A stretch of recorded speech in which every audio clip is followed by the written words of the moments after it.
भारत देख रहे हैं आप। मैं हूं आपके साथ सृष्टि शुक्ला। प्रधानमंत्री नरेंद्र मोदी का एक वीडियो सोशल मीडिया पर जमकर वायरल हो रहा है, जिसमें वो समुद्र के अंदर जाकर प्रणाम कर रहे हैं। वो बार बार एक पत्थर के सामने हाथ जोड़ रहे हैं। ये कोई एडवेंचर नहीं है, ना ही कोई जल योग है।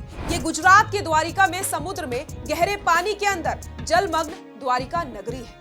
ये वही द्वारिका नगरी है जिसके राजा भगवान श्री कृष्ण थे, जहां से कलयुग की शुरुआत हुई। तो आइए जानते हैं इस जलमग्न द्वारिका नगरी के इतिहास और भगवान श्री कृष्ण से जुड़े कुछ अनसुने रहस्य के बारे में।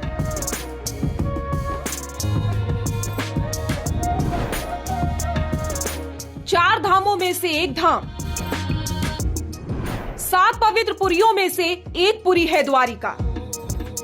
गुजरात राज्य के पश्चिमी सिरे पर समुद्र के किनारे स्थित 4 धामों में से एक धाम और 4 पवित्र पुरियों में से एक पुरी है द्वारिका, जहां द्वारिकाधीश भगवान श्री कृष्ण की आराधना होती है। पौराणिक कथाओं के अनुसार भगवान श्री कृष्ण का जन्म मथुरा में और उनका बचपन गोकुल में पूरा हुआ।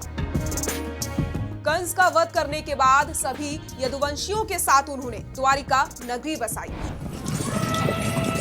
माना जाता है कि महाभारत युद्ध के 36 वर्ष के बाद पूरी द्वारिका नगरी समुद्र में डूब गई थी और उसी के साथ यदुवंश और श्री कृष्ण ने अपने प्राण त्याग दिए थे। पौराणिक कथाओं में द्वारिका नगरी के अंत के पीछे 2 श्राप प्रचलित हैं। क्या 2 श्राप से डूबी द्वारिका? पहला श्राप, गंधारी का श्राप। महाभारत युद्ध के बाद कौरवों की माता गंधारी ने महाभारत युद्ध के लिए श्री कृष्ण को दोषी ठहराया। उन्होंने श्री कृष्ण को श्राप दिया था, जिस तरह कौरवों के वंश का नाश हुआ है, ठीक उसी प्रकार पूरे यदुवंश का भी नाश होगा। दूसरा श्राप, ऋषि मुनियों का श्राप।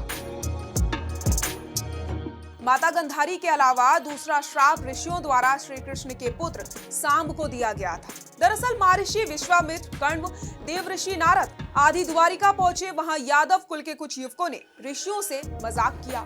वो श्री कृष्ण के पुत्र सांब को स्त्री के वेश में ऋषियों के पास ले गए और कहा कि ये स्त्री गर्भवती है, इसके गर्भ से क्या पैदा होगा। ऋषि अपमान में क्रोधित हो उठे। उन्होंने श्राप दे दिया, श्री कृष्ण का ये पुत्र ही यदुवंशी कुल का नाश करने के लिए एक लोहे का मसूल तैयार करेगा, जिससे अपने कुल का वो खुद नाश कर लेंगे। उसके पश्चात सभी यदुवंशी आपस में लड़ लड़ कर मरने लगे। सभी यदुवंशियों की मृत्यु के बाद बलराम ने भी अपना शरीर त्याग दिया।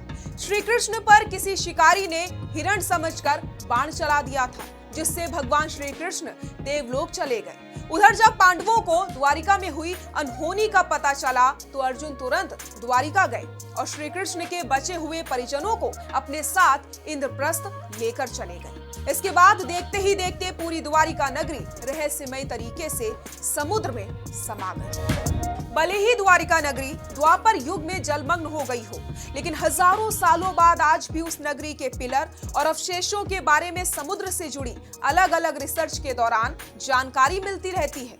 प्रधानमंत्री के समुद्र के अंदर दर्शन के बाद एक बार फिर द्वारिका नगरी चर्चा में है। जिस सनातन सभ्यता और संस्कृति से लोग बिछड़ते जा रहे थे, आज एक बार फिर वो अपने धर्म संस्कृति से जुड़ते जा रहे हैं। हमारे इस कार्यक्रम में बस इतना ही। देखते रहिए एकल भारत। नमस्कार।